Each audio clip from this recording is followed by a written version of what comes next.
Assalamualaikum warahmatullahi wabarakatuh. Selamat sore teman-teman. Mari kita belajar lagi di volume 3 untuk materi kepribadian dan sosial. Untuk soal ini, yang pertama adalah pilihan menjadi guru membawa konsekuensi untuk setia pada negara Republik Indonesia. Maka tindakan profesional yang dilakukan adalah A. Selalu mengikuti dan melaksanakan perintah lisan atasan. B. Memajukan akses pendidikan di pulau terpencil dan terluar. C. Melakukan pertukaran guru berpengalaman di daerah terpencil. D. Menjaga rahasia negara sesuai kewenangannya. Dan E. Pendekatan akademik dalam mengajar. Ini yang paling betul adalah memajukan akses pendidikan di pulau terpencil dan terluar. B jawabannya teman-teman. Anda diminta memilih 3 siswa untuk mengikuti lomba cerdas cermat dalam waktu yang sudah dekat, sehingga tidak memungkinkan untuk melakukan proses seleksi secara matang. Sebagai guru, yang Anda lakukan adalah A. Siswa yang dipilih sudah mendapatkan persetujuan bagian kesiswaan sekolah. Ini kurang tepat tuh, soalnya kita harus melakukan memilih padahal waktu sudah dekat, tidak ada proses seleksi secara matang. Kalau mendapat persetujuan berarti sudah proses matang, berarti ini A salah ini. B. Meminta petunjuk kepala sekolah karena dialah yang bertanggung jawab. Ini tidak bisa melakukan pengembangan kita sebagai guru. Kenapa harus meminta petunjuk padahal sudah ada arahan yang sudah pasti. C. Menawarkan pada semua siswa yang bersedia mengikuti cerdas cermat. Ini juga hal yang tidak mungkin dilakukan karena kita harus memilih 3 siswa kok malah menawarkan ini padahal waktunya sudah hampir habis ini. D. Memilih 3 siswa yang memiliki prestasi akademik dan sosial terbaik. Inilah yang perlu dilakukan karena waktunya sudah tidak ada lagi.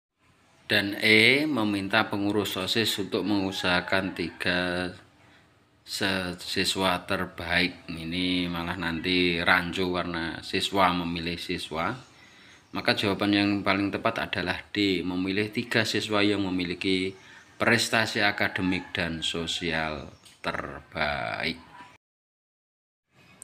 D adalah siswa yang menyampaikan bahwa tidak bisa mengikuti studi tour karena ini tidak ada biaya, ayahnya sakit sehingga tidak dapat bekerja. Sebagai wali kelas, yang Anda lakukan adalah A. Melaporkan kepada kepala sekolah agar D. dibebaskan dalam membayar studi tour. B. Mengusahakan donasi dari berbagai pihak agar D. dapat mengikuti studi tour. C. Meminta keringanan biaya untuk pembayaran studi tour D. ke pihak sekolah. D. Meminta orang tua siswa mencari pinjaman untuk membayar biaya studi tour. E. Meminta keringanan pembayaran studi tour mengangsur sepulangnya kegiatan. Untuk pilihan seperti ini tuh maka yang paling betul adalah E. Jadi mengedepankan alasannya adalah bahwa siswa D walaupun ayahnya sakit tetap melakukan pembayaran sama dengan peserta didik lain. Jadi tidak ada yang iri, tetap semuanya harus melakukan kewajibannya, tetapi dapat memberikan keringanan pembayaran, dibayar angsur sepulangnya kegiatan. Kalau A itu melaporkan kepada kepala sekolah, itu malah tidak bisa, karena sudah kewajiban. Mengusahakan donasi, tidak bisa meminta keringanan biaya, nanti malah terjadi iri. Karena sama-sama siswanya, diminta orang tua siswa untuk mencari pinjaman, ini malah hal yang tidak mungkin. Demikian, ini jawabannya adalah E. Anda diberi tugas kepala sekolah mempersiapkan siswa mengikuti lomba futsal. Sementara sekolah tidak punya lapangan sendiri sehingga harus menyewa tempat latihan yang lokasinya berjarak sekitar 1,5 jam perjalanan. Latihan pada setiap akhir pekan selama 2 bulan. Sebagai guru, yang Anda lakukan adalah A. Memberi kesempatan kepada siswa untuk berlatih secara mandiri. B. Melaksanakan tugas melatih siswa di akhir pekan saat tidak ada acara. C. Sanggup melatih siswa walaupun jauh asalkan bukan di akhir pekan. D. Meminta kepada sekolah mencari tambahan guru bergantian melatih. E. Melaksanakan tugas melatih siswa secara rutin setiap akhir pekan. Jawabannya ini yang paling tepat adalah E. Melaksanakan tugas melatih siswa secara rutin setiap akhir pekan. Ini adalah tugas guru. Untuk melaksanakan tugas melatih itu adalah tugas guru yang harus dilaksanakan secara rutin di akhir pekan. Ini sudah paling betul. Kenapa A, B, C, D ini salah? A itu salahnya itu berlatih mandiri lah. Tugas guru apa kalau siswanya berlatih mandiri, tugas kita mengajar. Jadi A salah. B salahnya itu tidak ada acara. Loh, tugas kita sebagai guru ya tetap tidak harus ada acara. Ya kita tetap, walaupun ada acara, maksud saya kita tetap harus melatih. Yang C, sanggup melatih walaupun bukan di akhir pekan. Oh, ini salah lagi karena mintanya di atas di akhir pekan. Kemudian meminta kepala sekolah mencari tambahan guru. Malah mencari tambahan guru ini hal yang tidak tepat. Kita sebagai guru wajib melatih siswa setiap akhir pekan karena sudah terjadwalkan, maka tidak harus meminta kepala sekolah mencari tambahan guru. Begitu ya teman-teman, jawabannya E. Layanan pendidikan di sekolah harus memperhatikan kondisi fisik dari setiap siswa agar dapat mengikuti pembelajaran dengan baik. Hal itu dapat diwujudkan dalam keputusan guru dan sekolah yang berupa. Di sini kata kuncinya adalah kondisi fisik dari setiap siswa ya teman-teman. A. Mewajibkan siswa berkebutuhan khusus untuk mengikuti semua aktivitas pembelajaran yang diselenggarakan sekolah.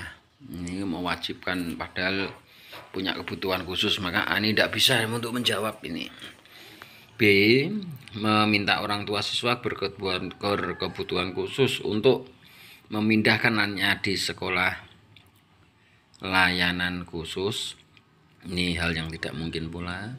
C. Pemberian layanan kepada semua siswa secara kolektif dalam kelas dengan perlakuan yang sama. Nah, ini jawabannya C ini. Jadi memberikan perlakuan yang sama. D. Melakukan seleksi masuk sehingga diperoleh siswa yang memenuhi kriteria sesuai dengan visi dan misi sekolah. E. Pemberian tempat duduk di urutan depan bagi siswa yang penglihatannya terganggu walaupun fisiknya besar. Ini yang paling betul adalah C. Pemberian layanan kepada semua siswa secara kolektif dalam kelas dengan perlakuan yang sama. Jadi untuk siswa tidak kita beda-bedakan, tetap memberikan perlakuan yang sama. Banyak ruang kelas di sekolah saat pembelajaran berlangsung sering tampak kotor dan tidak rapi. Upaya yang perlu dilakukan untuk mendorong siswa agar menjaga kebersihan dan kerapian kelas adalah A. Menghimbau siswa untuk membersihkan ruang kelas dengan membuang sampah di sekitar tempat duduknya. B. Memberikan sanksi yang berat kepada siswa yang tidak melaksanakan dengan baik tugas piket kebersihan kelas. C. Mewajibkan siswa membersihkan ruang kelas setiap pagi sesuai jadwal piket yang telah disusun oleh guru.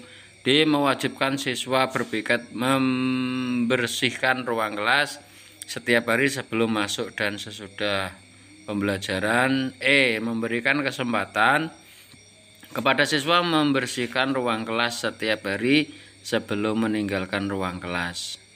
Untuk soal seperti ini, karena di sini kata kuncinya adalah yang dilakukan untuk mendorong siswa agar menjaga kebersihan dan kerapian, maka kita memberikan jawaban yang paling tepat adalah D, yaitu mewajibkan siswa berpiket membersihkan ruang kelas setiap hari sebelum masuk dan sesudah pembelajaran.